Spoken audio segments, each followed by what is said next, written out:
Hi guys, I'm going to take a couple minutes to give you some ideas on how to use the Dangerous Liaison in a tracking environment using this instrument, which is a a bass. It's a bass. First thing I'm going to do is plug it in.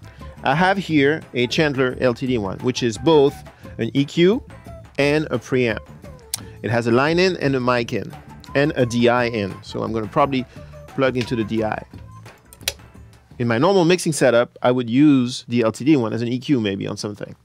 In this case, I'm going to use it as a DI. I turn the DI on and I just turn insert 1 on and I get sound. So the Chandler is on insert 1. It's a mono box. It's on the left side. The Liaison doesn't care whether you use both channels of every bus or just one. It's irrelevant to it. The output of bus A is connected to my recorder in today's Pro Tools. So now I have this turned on. I can play.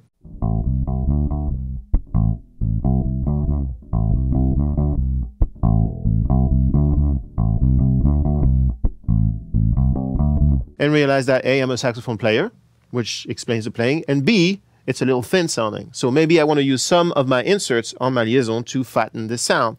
The next one in line being a Manley Pultec that could sound good. So I'm going to turn it on. Great. So now it's on. Some 60, 90 is better. Maybe some bite. Let's listen to that.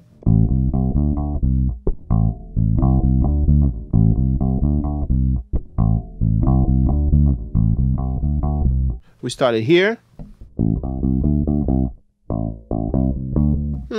I kind of dig that. So let's save that in 1. I like that. Let's try something else, like for example the Neumann, which I know is great on bass most of the time. So the Neumann is on 5. I turn 5 on. Here it is. A little more of this, maybe a little lower. I dig that. So I'm going to save that on 2, right? So now I can compare between 2 and 1. 1 is or 2. Obviously 2 is fatter, maybe better for this part. It's really easy. You're not using plugins here, you're using hardware, but it's as convenient, as fast as you can imagine. I really like working this way. So what else can we do here? Well, say for example, your grandmother just built a custom-made 1176 and gave it to you for you to benchmark. Are you going to go behind your rack to plug in your grandmother's 1176? Absolutely not. What you're going to do is you're going to plug it into insert 6 on the Liaison.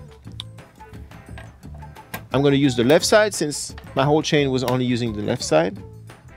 So now that the 1176 is connected to the front panel insert 6 left side, all I have to do to listen to it in my path is just hit 6.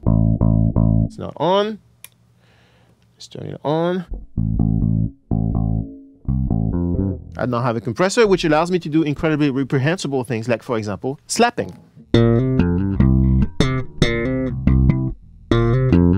And maybe I want to close the attack on that.